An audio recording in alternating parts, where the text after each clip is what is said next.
to Black Girl Bare Minimum. If you've made your way here, you've made it to a place where Black women can just be. I'm Najah Renee. And I'm Nelle Lynn. Black Girl Bare Minimum celebrates ambitious, successful, earnest Black women in one breath alongside their joy, playfulness, and rest. Preach. We've got an exciting episode for you guys today. So y'all better not be pressing skip. So let's go ahead and get it started with Black Girl Bare Minimum. Woo! Welcome to Black Girl Bare Minimum. What's up, y'all?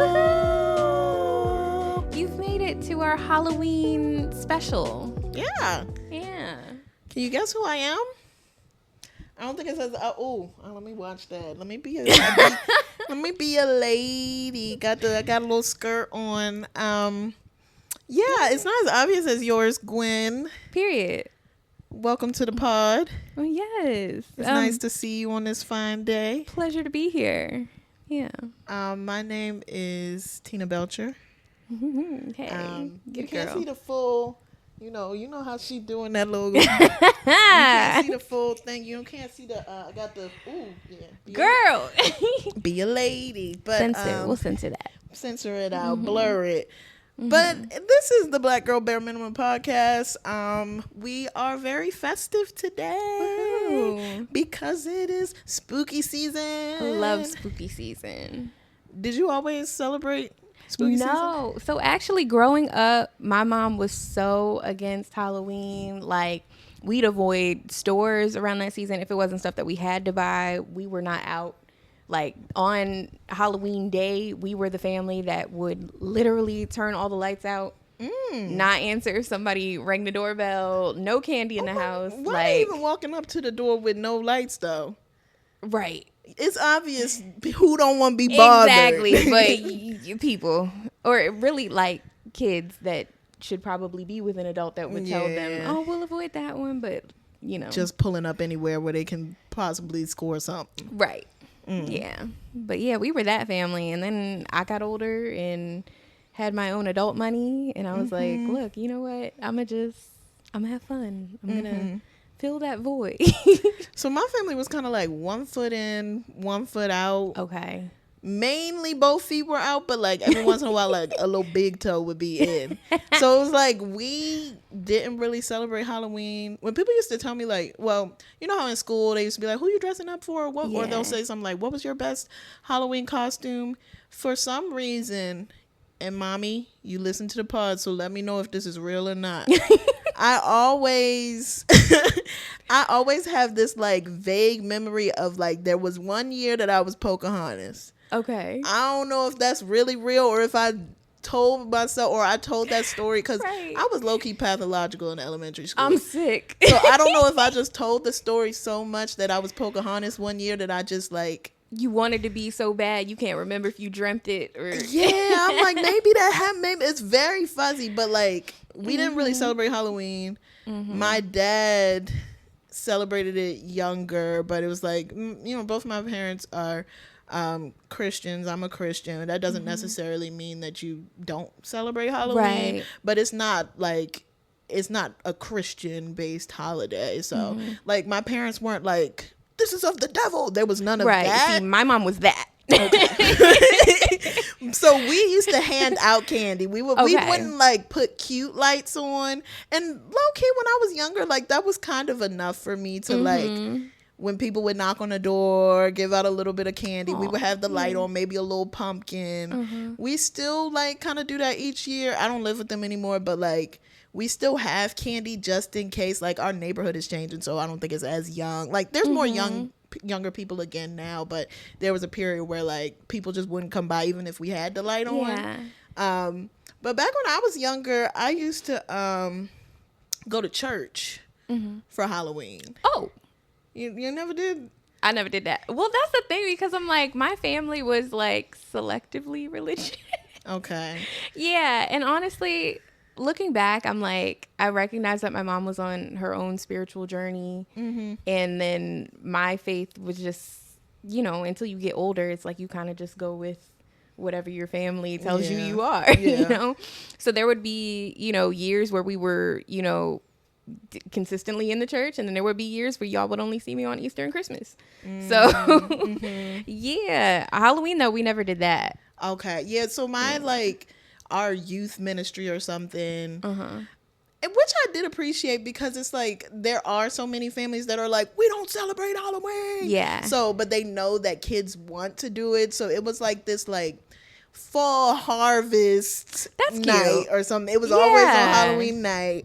And they would give out little candies and stuff. Like it was little goodie bags and stuff. Yeah. They didn't really have like Halloween decorations or none of that. But like we would just like kind of learn about the Lord. I feel like there was one year where it was like, one of like the ministers was going rogue a little bit, and she was like showing like pictures of like, this is why we don't celebrate Halloween, and like there was one year that like she was doing a lot. The kids was kind of looking around like, just give me my goodie bag, let me color, and let's get them out of here. But like I am very appreciative of like having that type of foundation where we went to church every Sunday. It was like, even just like, it was a routine at the end of the day. So like every Sunday I knew I had to be up.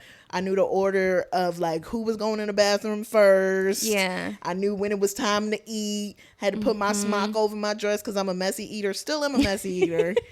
Always getting syrup on the dress. Always ripping the pantyhose. But like I mean, I'm very appreciative of that foundation, and I do still feel like, you know, like as we get older and we like journey into like our own faith, or we have to have our own journey with faith or whatever. So it's like we figure out like, what to ascribe to, what do we learn about, what do we.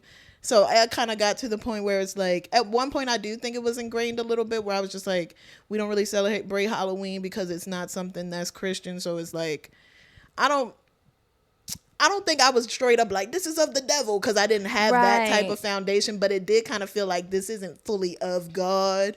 Yeah. So for a minute I was like, like, I don't know, even just in high school I was still going to church all the time. Like it wasn't until like when I went to, I mean, probably high school still, and like college, where I like started yearning again. Like, I'm going to do, like you said, we older, we got our own money, we got jobs, we can do what we want. I was like, I hadn't gone to a haunted house until probably I was in my 20s. Yeah, same. Probably with you, matter of fact. Was that the Eastern State Penitentiary one? I think that was my first one. Now that you mention it. Yeah. And that was cool. It was nice. And I think it was a good in between. It wasn't like complete like horror, scary, you know, whatever. It was like, we also have s'mores. We have like killer clowns. And there was story behind it too, like history. Yes. And you know we love a good plot. Yeah. I was like they were showing us the jail house where they had people. Like, I don't know, I felt like we were really learning too. So like that was a good, if y'all are looking for like different haunted house recommendations, I think that was a good one. That was a chill one. Are you like a gore fan? Like, do you like the guts and gore? Sometimes I wish I was, because I feel like it would fit my vibe. But honestly, no. Like, I enjoy myself more when I'm able to, maybe get scared a little bit, get a little adrenaline rush. But then there's also a chill part where you can like sit by a campfire and not be scared to death, you know? Yeah. So what I realized for me is like, I think I'm triggered by things that kind of hit multiple senses. I don't really like gore. Like, even in movies and stuff, like, sometimes I think things can go over the top. A little bit of it, I'm like, woo! But, like, if it's just really, that's the plot of the movie, is just to be gory, I'm like, okay. Yeah. But, like, I think when I went to Field of Screams, did you go to Field of Screams with me, or was I with other people? I don't think I went with you. I didn't go until, like, post-COVID, when they stopped, like, touching people. See, I don't think I was there when they were... Okay. I kept hearing stories about people punching people out, getting banned for life. Right, yeah. So but that was like guests punching out like people that were working there because they were like scared. It was like a fear. Yeah, but they would get banned like because they be like, don't touch the people. Right. Yeah. But like, so noises I think trigger me. Okay. I don't like the chainsaw. There's always a chainsaw. Yeah. And it's always like you go through like a certain part of a haunted house. I went to Field of Screams. I think I maybe went twice now. Yeah, I don't think I was with you either of those times. Yeah. I think the only one we went to together was the Eastern Penitentiary. That might have been the only one. Because we make cutesy. Halloween moves, or we say we're going to make Halloween moves every year. It's very rare that we make it out the group chat, honestly. Well, last year we made it out, and it really didn't need to make it out. The thing, I feel like we started vetting depending on who's putting it in the group chat is depending on if we need to decide if this is something we really gonna try to follow up on. Yes. And depending on how it's put in the group chat, like, I don't know, there's like sometimes things get put in the group chat and it's like, what are the real logistics behind this? Right. And it's not always any logistic. And I think I love my friends. I don't even know if y'all be listening to the pods. Last year's October move was kind of thrown in. I'm trying to think of what we even did. I even do Were you not there? I might have been having a time last year. It was around here. It was around here, and one of our friends got towed. Was it Power Plant? No, it was literally like, and that's the thing. It was some random somebody like house, right? And see, I think I was like, I'm good off this. Everybody was parking in the Save a Lot. No. And then they was like, "Oh, if you parked in the Save a Lot," first of all, it was like it wasn't really like a house. Like it kind of gave club, but it gave like rickety like tavern type of thing. But it wasn't like a real tavern. Like it wasn't sanctioned. Sanctioned. But there was just a nigga at the door, letting people in or not. Look, fake pat downs. It was one of them types. So we got like to the top level. And it was just, everybody was just sitting on couches, like, smoking hookah, smoking weed. See. And I was like, where are we? Like, I was like, what's the next move, low key? We weren't there for maybe, like, 10 minutes before the man came on the thing and was like, if y'all parked at the Save a Lot, go get your car. We went running. And one of my friends called, she was on the edge. You think people say if we say their names ever in this? I was bleeping them out last time. I think it depends on what we're talking about. People's cars getting towed. I probably shouldn't put that out. Yeah, maybe hold the name on that one. Love you, girl. If you're listening, you know who you are. And I feel like we'll never see her on Halloween again because she can't trust our moves. But that move came from another friend who got it from another friend. Like, we should have vetted that better. Yeah. Yeah. And that's probably why you didn't go. That's probably why. Yeah. No, definitely. Once you said it was kind of a house, fake pat down, weed and hookah in the, nope. See, in the parking flyer, at the Save a Lot, girl. The flyer didn't give like Canva. It gave like Word, Microsoft Word. Yeah. No, I was definitely in the house. So, yeah. So we got to figure out if we're going to have a move this year. I would love, like, we don't even have to do full haunted house, in my opinion. Like, I would love, like, a harvesty move. So that's the thing. I feel like I'm stuck between two worlds. Okay. Because I like a harvesty move, too. Yeah. But then we got friends in our friend group who want a turn up move. And I want all of my friends to be at both the harvest and the turn up. But I've got some friends who be like, I'm not doing that harvest. And then I got friends like Najah who be like, you get two. If I'm gonna make it. You get 2 good turn ups per year out of me. It is per year, and that's what's getting out of hand. I'll give you guys a third this year. Well, what was the 2? Did we already have 2? We hit our threshold? I think so. Right? We did sold out dates, and wasn't there one other one? That was just me and you at that, though. That don't count. It's not my fault they didn't go. What was the other one?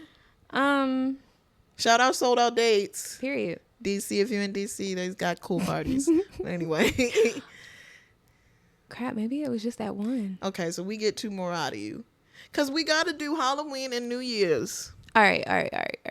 Okay. Yeah, we'll do that. Okay. Halloween and New Year's. Don't ask me to come out no more. A harvesty move would be so cute. Or even if we went over somebody's house, did like a little Harry Potter movie marathon. Or like... You got the best house. You need to host it. All right, I'll do that. You saying that.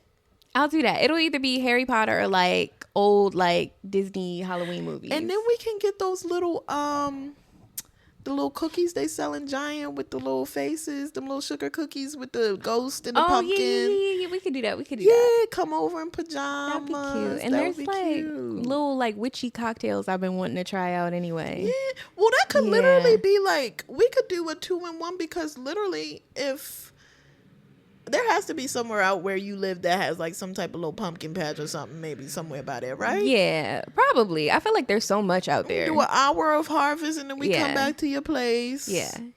I'm here for it. Did we just plan our Halloween move? I think that's what it is. But I'm telling you, the other girls are going to be looking for what's the real turn up. And they can find it, but I won't be there. Oh, wait. I just said I would give y'all a Halloween Right, move. Okay, fine. Back. It's a habit. I'll be in the house. Oh, shoot. With the bob, this is not trying to... Look, because I didn't put the wig on correctly. I threw this Tina wig on.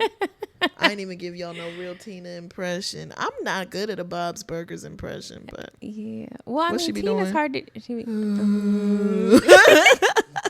But yeah, excited for Halloween, so it should be Yeah. a fun time. The weather has been nice, which is like either Well- way you look at it could be good or bad. It's nice right now. I feel like all last week was... Well, yeah, it was raining a lot on the East Coast Crazy because of rain. the hurricanes and everything. Yeah. So I know we didn't say we were going to talk about global warming or anything, but I was going to say like that's like normally being 78, 80 in October is not a typical, like when we was in high school, I was busting the Uggs out Yeah. in October. I was busting the what I'm Uggs out in saying. September. Spooky season was curl up with a cozy knit blanket or something, and now it's like I could still wear sandals. What is global warming going to do for the fall girl aesthetic? It might wipe it completely out. I don't think it'll wipe it out. I feel like if anything, it'll get pushed into winter, and I feel like I don't know if there was a winter girl aesthetic, but It's not like as iconic as like fall girl aesthetic. Pow, right, you got the Pinterest board images in your head right for now. real, yeah. I feel like now it's like, I feel like I haven't even seen as much of them. You know what else I didn't hear? This is so random. I don't even know why I'm saying this. No, what's that? But Speak your nobody mind. this year said that they was feeling like Floyd in this Mayweather.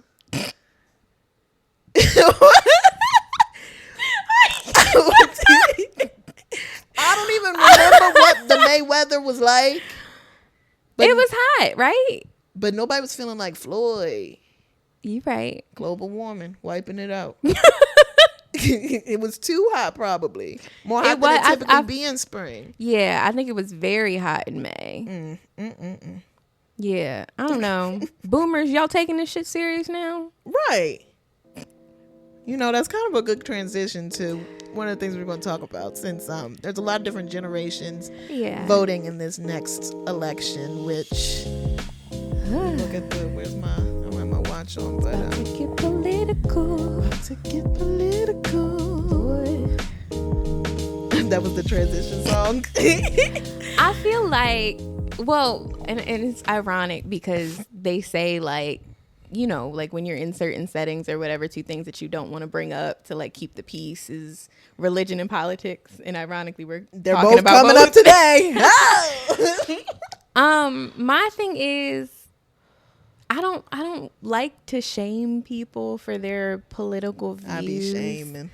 I think I'm sorry. when I hear like, oh, I voted for so and so, or I always vote with my party or whatever, I do make certain mental associations with different traits, with different things I've heard from the candidates that are running, with just different things. And unfortunately, even though I don't want to pass judgment on people for just those blanket statements, it's hard not to associate them with those things. You better than me. I try my best because also the type of environment that I work in, I work with a lot of the caucus variety. From the Isle of Caucasus. But like also like older Descendants of colonizers. yeah, and people that, I mean, to just be frank, like people that have typically dominated like the government, the political industry, the you know what I mean? Just like boomer generation white people, Gen X white people. I think we're getting to a point now where like there are more millennials and Gen Zers coming into our work environment, but they're not in leadership positions, maybe a few millennials, but it's like I want to see them for the work that they do when we're in the office. And I also work in a place where you don't really take your work home with you, thank goodness. So I really try not to think about how they align themselves politically or whatever, because honestly, I think if I were to make those same mental associations, I think it would make it harder for me to do my job. Honestly, and I don't want to let it affect me like that. So I try not to think too much about who they are outside of work. And yeah. You know, it's actually very interesting because I haven't ever thought about how the different sectors in which we work in have us kind of showing up or making different type of judgment or mental associations with people because of the sectors that we're in. So I have traditionally been a nonprofit. And I feel like that's completely different to the point where it's like most of them are liberal. Yeah. And if they're not, it's a problem. Or not a problem, but like it's just like not the norm. It's kind of like the norm. Yeah. And like, I mean, and even now, like I work at a higher institution and still like technically a nonprofit, but like higher education institution. But I feel like higher ed is also a thing that's kind of like I don't know if you're professors in school. I mean, that's also depending on what program you took, because I have been in like liberal arts English programs. So it's like I've consistently associated with or just been in spaces where the same type of like-minded a little bit, because it still is like there's a range on this liberal scale too. A lot of us have at my place of work, you know, sometimes you feel it out just to see like, is this person a Trump supporter or they? Like you try to feel it out a little bit. But I feel like I always like in the different spaces that I've worked or like gone to school in, at some point been able to just be like, yeah, because Trump be wilding. These people out here, like I have just straight up said it because it's in the majority. And there's probably some people who are holding their tongue in those places that I've been in. But yeah, I just also remember 2016. That was the first election we were able to vote in, right? I think so. Did you vote? What, in 2016? Yeah. I did. Yeah. So that was the first election we were able to vote in. And I remember being in school on campus at a university, and when Trump won, it was like a totally different campus. I went to a PWI.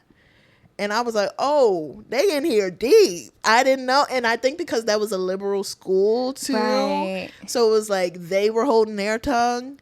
But then they came out and just started spewing like some of the vile that comes with. Yeah, it was a crazy time. We rallies every day on campus. Like it was crazy. I will say the vibe at UMBC like was solemn after it was announced that he won that election. It was so, I think everybody, not everybody, but like the majority were very like, I can't believe this is real life. Yeah. You know, because up until that point, it kind of felt like, you know, you'd have people say dumb things or like, oh, I'm going to vote for Trump. But it almost felt like jokey or like, that was the time they made. But there's, people were saying like Kanye 2016 at that point. Exactly. And didn't you had people writing in Harambe or whatever. Like, you know what I'm saying? Like, so it's just like you didn't take it seriously. And then when it happened, it was like, yo, like, I don't know. It was kind of scary. It was. And I feel that same way about Towson. Like, so we had suite mates and, you know, you like share a bathroom and they on the other side or whatever. I remember we were all watching the election and it was like, Donald Trump, your next president. And the people across were like, like visceral, like gut punching, like yelling. Yeah. And I felt like everybody would be like, it was solemn too. And I think it literally rained the next day. Yeah. So No, like people were walking around, like going to class with their umbrellas. But that's when I feel like at Towson there was a good amount of people who were like felt empowered by it. I genuinely, like, I feel like that needs to be talked about more, because regardless of like your political views, I think everybody can admit at this point that Trump kind of popularized like rage bait. Yeah, I feel like you saw such a rise in social media of, the men coming out with different podcasts, specifically targeting a certain impressionable we need audience. to talk about the podcast pandemic at some point. Yeah, but like clearly trying to incite rage for views. Yeah. And it just sucks. Like the Andrew Tates and the them fresh fit niggas or whatever. Don't even get me started on these fresh and fit niggas. It was like by him coming out, by the freaking commander-in-chief coming out and saying the most outlandish things, it was like emboldening people that prior to then probably would have been too embarrassed to say some of the crap that they say now.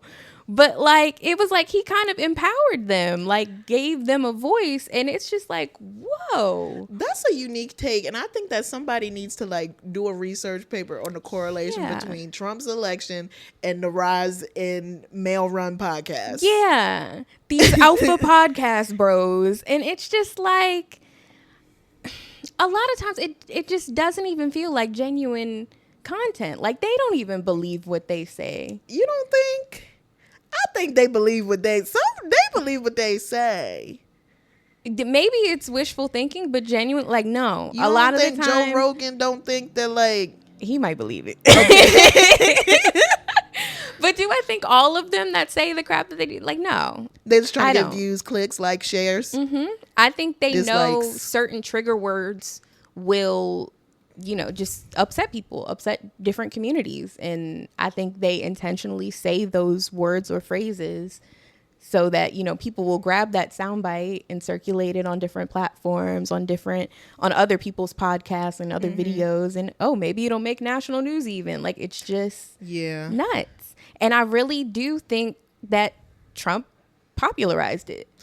And that's why I can't separate the Trump supporter from the person. I'm sorry. When you support somebody who is so, like, even if what Trump is doing is just rage bait too, because a lot of it could be that, and he has a huge ego and he knows that if he rage baits the crowd that follows him, then he'll continue to propel into, like, he's ultimately just, to me, he's just a celebrity first. And I think he still just wants his name and lights, blah, blah, blah. I think that's ultimately what, like, is, like, his driving force.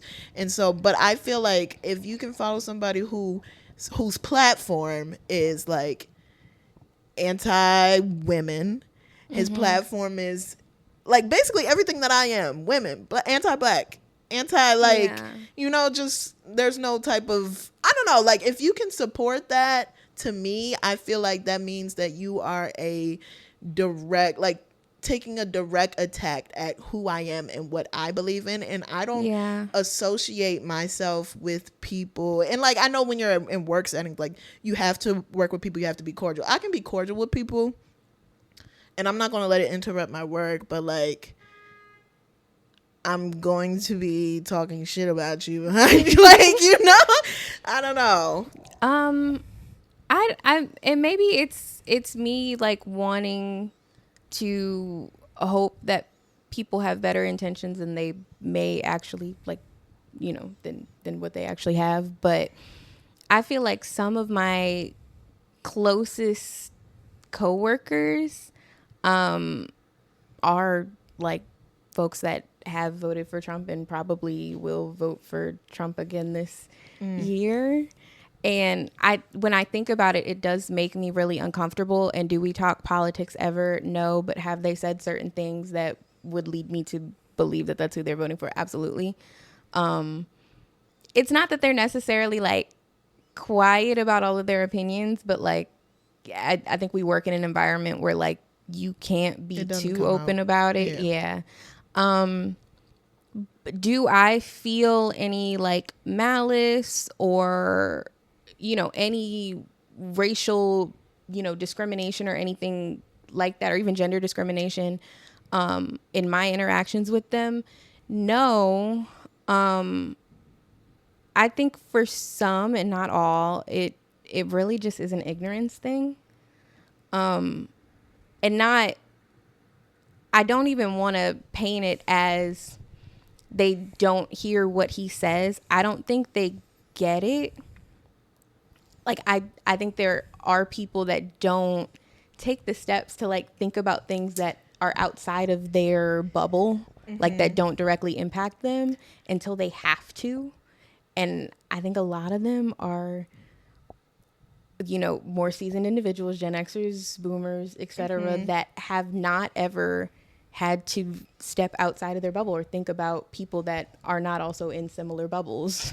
But see, I also have an issue with that complacency with ignorance.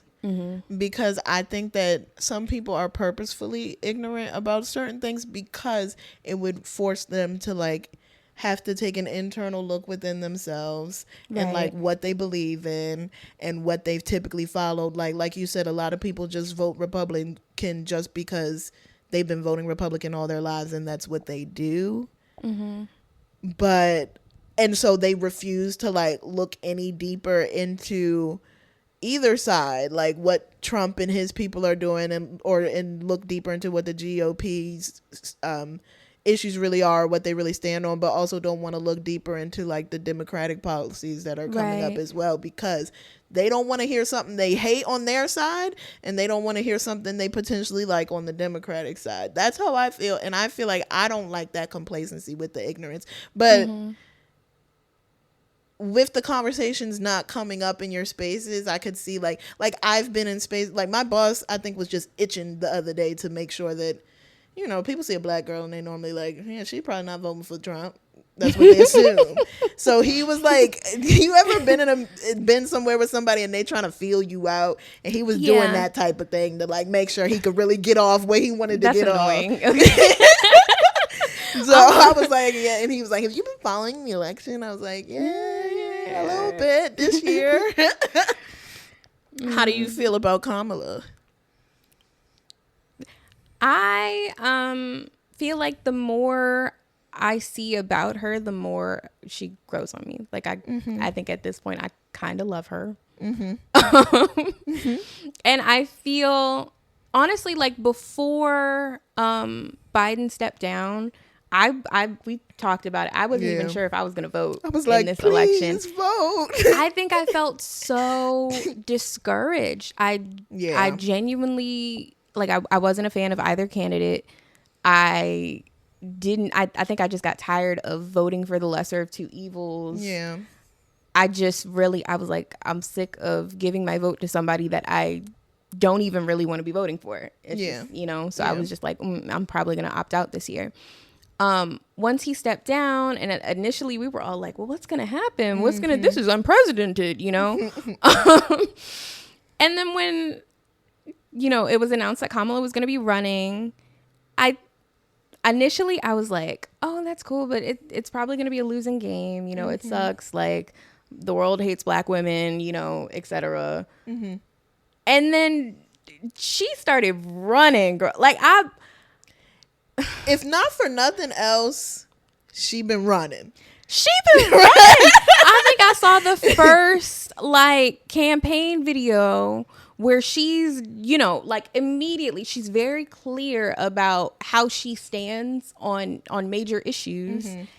And with Beyonce's Freedom playing in the background, whoever was the person on her team who like picked, she has a good team. She has a good team. Biden wasn't even jogging. He wasn't walking. He wasn't crawling. Oh my God, he might as well have handed it over to Trump. Like, I was like, and I think what they were trying, like my whole theory is that I think initially they were trying to hope that he could hold out so that they could elect him, and then he would step down, and then it would have to go to Kamala because that's written in the Constitution. But after that debate, it wasn't no way. Oh my God, it was giving like dementia. Poor thing. Poor thing. So, I felt bad. I feel like our elderly should be chilling. But that's the thing. I was like, y'all, let the man go home. I felt bad for him. I was like, let him go home and go to bed. And I was like, I don't want to feel that way about our president. I don't want to feel like, oh, it's a late night. He's got to go home, y'all. You know he's too old for that. That's the president. Like, you know what I'm saying? And it's just like... Right, I shouldn't be feeling sorry for the person that's supposed to be like... Right, leading the I nation. was looking at him as like just somebody who needed to be like in a nursing home, and I like... Yeah. That's not somebody who should be commander-in-chief. And he knew that. He knows it. Oh my God, he was so over being an... Side note, he's been talking his shit since he's no longer like Has running. He been? I feel like with him. He's got the life and back that's in what him, you're supposed to jokes. do as the elderly. Just talk your shit, sit back, and don't do nothing. You done already did everything all of these years. Because I will say that he's somebody that like, and I think that's why I was feeling bad too, even though I don't think any politicians, like, they all got some dirt, okay, at the end of the day. Yeah. But I do think that like, he is somebody over the course of his career has consistently tried to do the right thing for people. And I do think if you look back on like when he's been in politics for many, many years, and I think that he's genuinely cared about people at the end of the day, and like has tried to like whoever his constituents were at the time through his journey through politics, he's tried to help them out. And so that's why I was feeling bad that like he's at this point of like, I don't want to call him senile because I don't know what he is, but it was like given that. It was giving that. It was giving some sort of mental decline. Yeah. He just needs to rest up. Just talk like his like, you know, those old people you walk by and past them, they just on the porch just talking about whoever come by. That's how he need to be. He just need to be in his rocking chair. Jill need to tell him when dinner ready. Come in. Like, you know, it's like he don't need to be doing a full, and he's not now. And so we're grateful for that. Right. I also have been, I think initially too, like, well, initially when Kamala was running against Joe Biden all them, like 4 years, what was that, 4 years ago, I guess. You know, I didn't really look into stuff either. And a lot of people were like, she's a cop, mass incarceration. I don't know if have you seen that meme where it's like a little black girl like got her hands behind her back and you got Kamala like cuffing her. I'm pretty sure it's like like it's just a meme. Like they were just saying like Kamala was trying to lock up all the black people or whatever, right? Did she lock up black people? Yeah, I'm sure. I mean, she's also a prosecutor who locks up people. So when I started looking more into it, and then I was talking with an Uber driver yesterday about how like the decriminalization of marijuana happened post gentrification. We was getting in deep, girl. Shout out to Ermias. I think that's what his name was. He's from Ethiopia. You be talking to your Uber drivers if they cool. Because here's how it happens. Somebody will cut him off in traffic and I'll be like, nah, he crazy for that. And then that either opens the door or the man don't say nothing. See, I don't care if he says anything or not, but like I do want to like, especially if I have to sit in the front, there's people in the back. So I was like, no, he wilding for that. And then that's when he started talking about just a bunch of politics and he knew the ins and out of DC. But anyway, that's besides the fact. But I was talking to him about that. And I do think that like there's certain systemic things that like she followed that were the law as a prosecutor. So that's just what she did. Right. But I think personally over time, like she's growing on me too. I sat here, I was dog sitting for like a week. And while the time I was dog sitting, me and the dog was sitting here watching the DNC convention that whole time. And it was kind of like, there was some parts of it that really were like, and I know a lot of that is storytelling. So it's supposed to give you the warm fuzzies. But a lot of it really like, I think what it is that there's a little bit of a restoration of hope again for some people. Yes. And I feel that completely. Right. And it's like everything, I do think that like a lot of her stances are clear. A lot of her stances are very neutrally clear though. I think she's not trying to ruffle any feathers, piss nobody off. Like she's like pro everything and anti the things she not supposed to be too. Like when it comes to like just the international wars and just a whole bunch of other stuff that's going on, she like pro everybody. She like, we love them all. Everybody should be able to defend themselves, but everybody should be. And I get the stance. There's definitely a strategy. There's strategy to things. A politician. It's understandable. That's what they do. And so it's like, I think people that have issues with that are people who just have issues with politics in general. And I think that's valid. Right. But I think that for some people, that's kind of the appeal for Trump because he's not a politician. And see that, and that's where I can't stay with the validity of it. Right. And I'm like, I think it kind of speaks to a greater thing, like with the country. I think people are just hungry for something different. Like they recognize that the only way things are really going to improve or be different, hopefully for the better, is if we, you know, put different people in that position of power. You know what I mean? So for some, that's Trump because he's not a politician. And for others, it's Kamala being, you know, a double minority, triple minority, however you want to look at that. Yeah, but and that's historic though too. Like, seriously. And I don't want to take that away from the whole moment either. Right. Like, I think that is something that like there are a lot of that was a big portion of the DNC. Like, she has like these Black nieces, and there's a lot of like younger Black women who are seeing themselves too, like younger Black girls, I should say, who like are witnessing this on a large scale. I'm like, okay, so this is how people.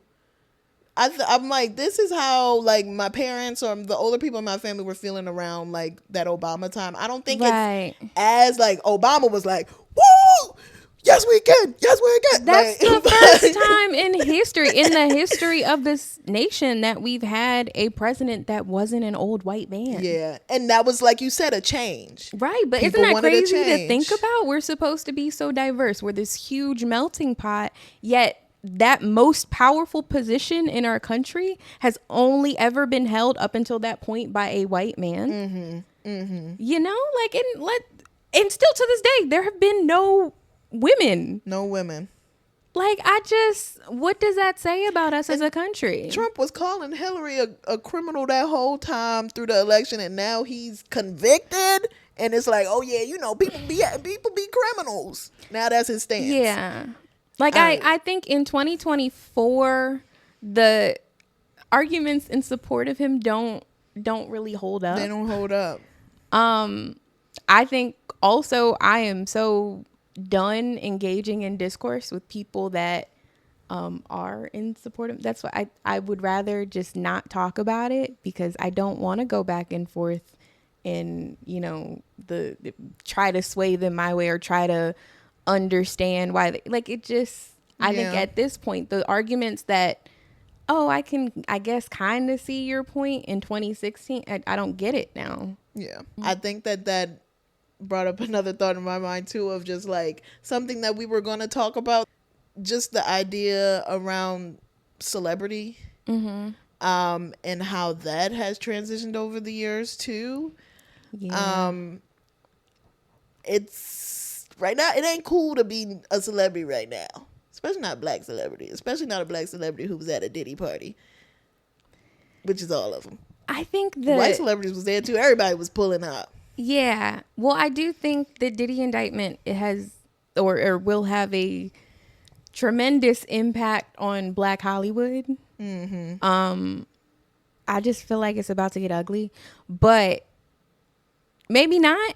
And I say maybe not because I'm not saying maybe not in the instance where I'm saying like, oh, things aren't going to come out about all these other celebrities. 100% they will, and 100% they've already started to. I hope people like care, and you know, like I'm thinking about the fact that we just had that whole beef with Kendrick and Drake over the summer, and it's like, okay, like, yeah, those diss tracks were tough. He just called him a pedo, like, yeah, like why didn't that go deeper? Right. And we still play Drake in the club all the time. Like, nobody stopped listening to Drake. Nobody canceled Drake. Nobody did. Like, you know what I mean? Like, yeah, because when Feel No Ways come on shuffle in the car too, I'm not turning it off. So I'm like, it was like, okay, Unfortunately. this stuff came out. Do we not care? Or are we like, And I'll stop listening to him if like legal action's taken? Or that's what I was is just that about to what's say. missing? Like, what's the, because I think for me, that's when I start feeling an internal conflict. Okay. Like when, and here's one thing that I'll say, because I was talking to somebody about like Bad Boy Records. Now, technically, if we're going by that standards, every song that came out of Bad Boy Records, we shouldn't be playing. But number one is Bad Boy Records. There's a lot of some good shit that came out of that. And number two, I feel like a lot of the people that were on, probably most of the people that were on Diddy's label are victims. So are we just not supposed to pay the victim stuff because it was associated and it's making money for the person that is... It's all like, it's so tricky now. So that's why, and so typically I'm a person like, or if I just don't like you. So like when the Tory Lanez stuff came out, I don't play no Tory Lanez no more. Right. I don't play R. Kelly no more. Right. Drake is getting played on like at the moment, but I haven't felt a fully like, I don't know. And that's the thing it's an internal struggle for me. Like, what's the threshold for me? What's the moment when? And I think it is when that legal action and the stories and the like. But it's bound to come out about. Right. They talking about Mary J. Blige about to be done for. You telling me I'm not supposed to get a crunk up on it in this dancery? Crazy. But it might have to, like, I don't know. Yeah. I think for me, I don't want to say that I'm like one of those people that's like, oh, I separate the music or the art from the artist or whatever. But I think, so R. Kelly, for example, I genuinely could not hear one of his songs without thinking about the documentaries, without thinking about the victims. Yeah. So for me, playing one of the songs wasn't, oh, I'm consciously making an effort to remove everything from my playlist and I will not support. It wasn't even that. It would make me feel sick to listen to it. So I stopped. It was, don't even. Yeah. Right. I had a natural like aversion. Visceral. Yeah. So that was just done.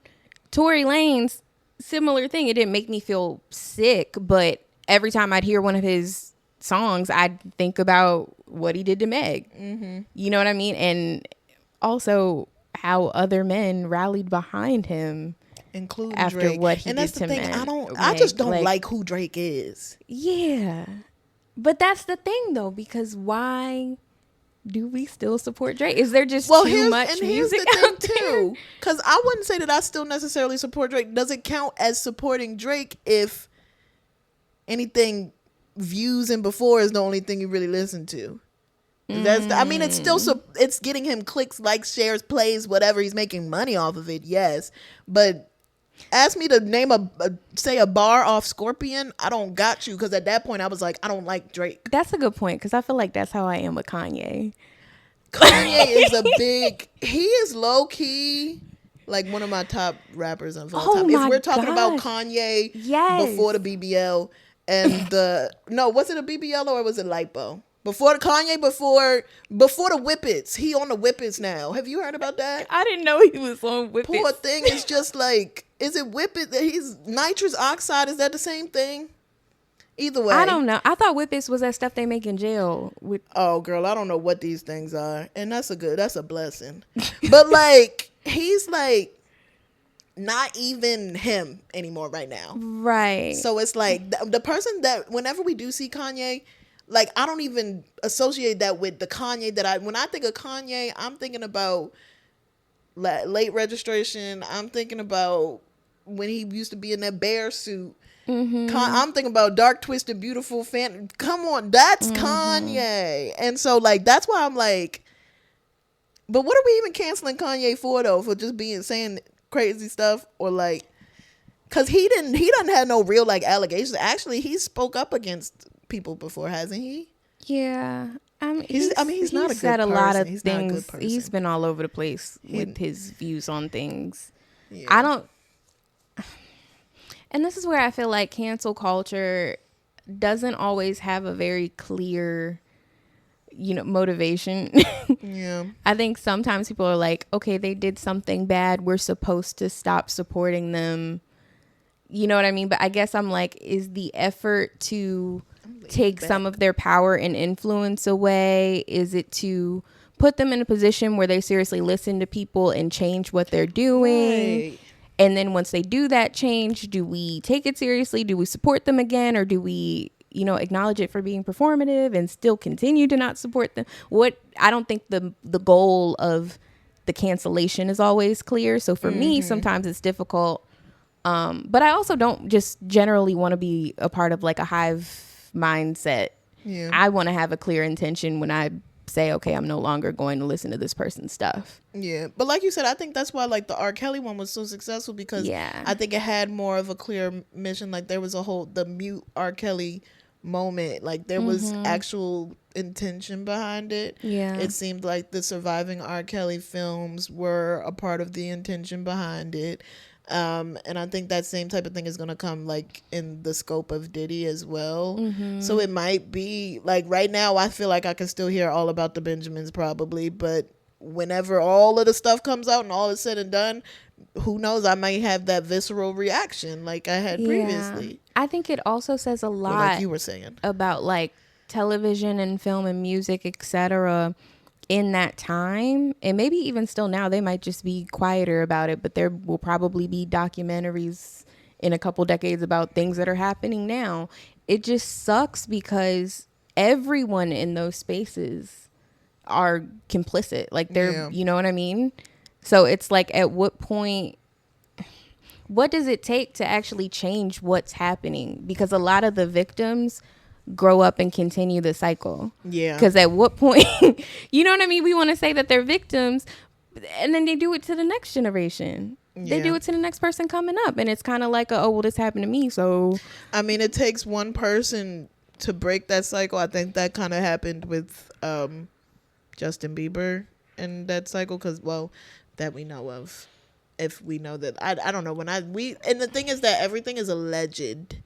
Right. And we don't have clear, concrete details on like everything. But when you think about the pipeline of like Diddy probably had somebody before him that showed him Diddy how it was. Maybe a victim at some point. And then maybe Usher. Same thing with like R. Kelly. I think they said as a child, somebody has to break. So that's why I said Justin Bieber's name, because not that we know of, it seems like he's been very adamant about either leaving the industry at certain moments, not necessarily roping in the next young person. Like he's tried to keep young people away from certain people.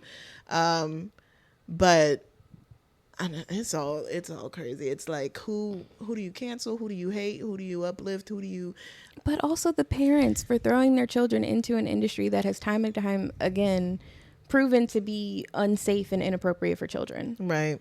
So it's. Do you think that? I mean, most parents, I think, are not like they are conscious of what is happening, and I think that's terrible. Do you think there's some type of naivety with some parents? No. Potentially? You don't think any parents are naive? I think they pimp their kids out. Some kids want to. Did you watch the thing with Drake Bell that he was on?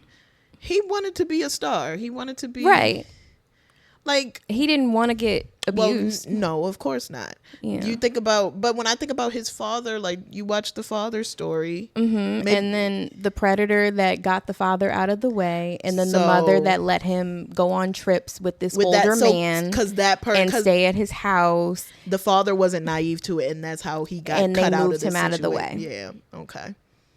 Whereas the mother probably let it happen. Yeah, but I'm saying like you can't just say don't even put your child into the industry if this is all they're asking and begging for. But I also read Jeanette McCurdy's book, and she also is somebody who didn't want to do it. Right. And, you should never knowingly put your children in harm's way. Just because they want something does not mean that it's good for them. He could still be a musician. You know, and maybe his career maybe it wouldn't have been what it is today. But like you're saying, maybe there's a way to like let them explore music, or let them, because I'm thinking about if my child ends up saying, "Mommy, I want to be an actress," I'm gonna try to make that happen for her. Yeah. But there's a way to go about it. And like low key, like the kid could be doing the little community plays, getting some stuff on the little resume. Right. Going to school and doing acting, learning more about life first before they're just thrown into the deep end. Yeah. So you're kind of against like child actors, child musicians, all of that type of stuff. Yeah. I mean, I don't think, I think every kid kind of went through a point where, you know, you grow up watching these Disney Channel stars and whatever. At some point you're like, oh, I could do that. I want to be like that, you know, whatever. So I'm like, I growing up had a couple auditions. But it was always. Really? Yeah. I was quiet about it. Did I know you yet? When you was auditioning? Maybe not, because I would say by high school I was pretty much done with it. I was like, that's not going to be my life. Okay. But there were things, I feel like my mother and I also had the type of relationship where if something made me uncomfortable, I was going to tell her about it. And you know what I mean? That's key. That's key. Even if I didn't know how to vocalize what was happening or what was making me upset, she could tell that I was bothered or uncomfortable or, you know what I mean? She was a very present parent. That's the thing, yeah. Right. Or you should know your kids, yeah. Also, there was no, okay, we're going to take your daughter in here for a couple hours and you just sit here. Yeah, no, crazy. She was with me. She was making sure it was, oh, no. That door's got to be open. And who are you? Oh, no. And see, on the, what's it called thing, on that, I can't remember the name, Quiet on the Set. On that too, there was that mother who was that mother. Exactly. And see, they retaliate because they can't get that's nuts. But I'm like, you are the parent, you are the protector. You can't say, oh, well, they really want this. They really want some candy. They really want some cake. You can't have candy for breakfast. Like if you see there's that point where you're unable to be the protector because of how it's set up, that's when you pull out. Exactly. Okay. And as the parent, as the protector, the guardian, you have to be the one to say that, even if your child is upset about it. Because at the end of the day, what's going to upset them more? Being abused? Right. Like, you cannot put them in harm's way. It is your responsibility as a parent. Yeah. The predators need to be locked up. They don't need to be in those positions, period. But clearly But the parents are not innocent, and yeah. Well, that's a dark note to close. Yikes. Sheesh. A lot going on in the world. Yeah. But let's like brighten it up with some Black girl moments of the month. I want to shout out Natasha Rothwell. You know who that is? I'm sorry. These little ears been falling up and down this whole time. I need to just, for the end of this, I'm just going, oh. Shake your dress, shake your dress. Hey. Okay. Didn't we talk shit about her in the last video? Oh, we did. Shout out Sexy Red. Bow, bow. But this is better. I can breathe. There you go. Yeah. Okay. Woo, girl, that thing Tina was like, who? It was like a helmet on my head. Okay. Natasha Rothwell. She is getting, for me, she's getting our Black Girl Moment of the Month for this month because, do you know who that is? No. Okay. Did you watch Insecure? I did, but I got into Insecure late. Like years late. And okay. Yeah. See, I was with the live tweets. Yeah. I was watching it. Oh my gosh, yeah. Natasha Rothwell played Kelly on Insecure. Okay. And she was also a writer on the show, I believe. Okay. I believe she's written for SNL as well. You remember who Kelly is, yeah, right? Yeah. Funny. Funny as hell. She now has her own show. It's called How to Die Alone. Oh. Yeah, it's all about living your life to the fullest. It's about, and for me, she speaks to me just as a Black woman in a bigger body too, who is just so extra confident, who like, I don't know, I loved me some Kelly, and now as I continue to follow Natasha Rothwell, I love me some Natasha Rothwell. But she has this show called How to Die Alone on Onyx. Ooh, never heard of it. Girl, they got so many of these. Is that now. Oprah? Is that one of Oprah's or no? Onyx. No, that was OWN. Okay. They got so many. Freevee. They got. I've heard of Freevee. Didn't we watch something on Freevee one night? Or was that Tubi? It might have been no, it wasn't Tubi. No, I don't be watching. We tried to do Tubi and we said we gotta turn this on. Oh my God. Freevee had this show called let me not get off topic. Anyway, Natasha Rothwell is on this show called How to Die Alone, and it follows Melissa, a neurotic fat black woman who has never been in love, but after a brush with death, she refuses to settle for anything less than the life she ... That's I didn't click the IMDb. Then the life she deserves. I'm guessing is saying something like that. Along so now she's lines, living her life to the fullest. But I just like seeing her growth, seeing her come from a side character on the show, one of the funniest side characters on the show, and now getting a show that's like showcasing her and her full talents. I think she also was on White Lotus too. I haven't watched that, but that's won a lot of Emmys, and I've heard that was really good too. So like, shout out Natasha Rothwell, who has just continuously been doing it for the girls out here. I love that. Oh, so mine is going to be a personal one. One of my mentors / work moms, V. I think she is someone that always goes the extra mile for folks, especially at work, in a DEI sense, but not in a this is a corporate mandate kind of way, but in a, no, I genuinely want you to feel represented, seen, heard, etc. So I'm going to use my power and influence and put you in a position where you can, not have me speak for you, but I'm going to help to elevate you so that you can speak for yourself and people will listen, Yeah. So I respect that, and I hope to be a leader and mentor like her someday. Aww. Yeah. Shout out V. Yeah, V.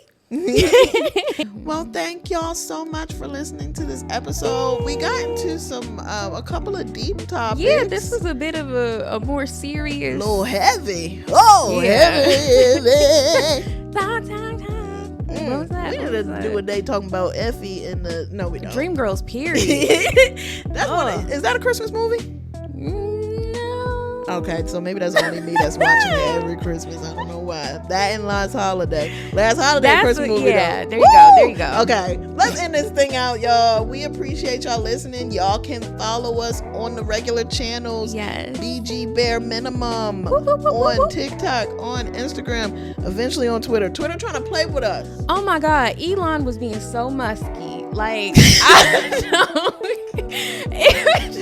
We gonna get on there eventually, y'all, or not. We might get on something better, because what you let us know, what's the alternative to Twitter? Something got to be coming to replace it one day. Right, I'm ready for it. Let's bring on the replacement. Like, I'm sick of it, but we'll talk about that, because I feel like I could go on and on and on about that's X. another combo one day. Yeah, but I mean, we talked about it a little bit, but we got good equipment now. So follow us on all of those channels. If you are watching us on YouTube, be sure to give us a like, leave a comment, subscribe now. So comment on Spotify, Apple Podcasts, if that's where you watch. Cool. But we love y'all. Yeah, we do. Thanks for the support. Let us know what y'all want to see here. We are very, very open to constructive feedback. Yeah, I was about to say, don't say criticism. I'm not trying to hear criticize. Constructive, if it's constructive. Yeah, we'll be open to that. So, and just different topics. What do y'all want to talk? What do y'all want? We are in conversation together. What y'all want to talk about? We appreciate you, and Black Girl Bare Minimum out.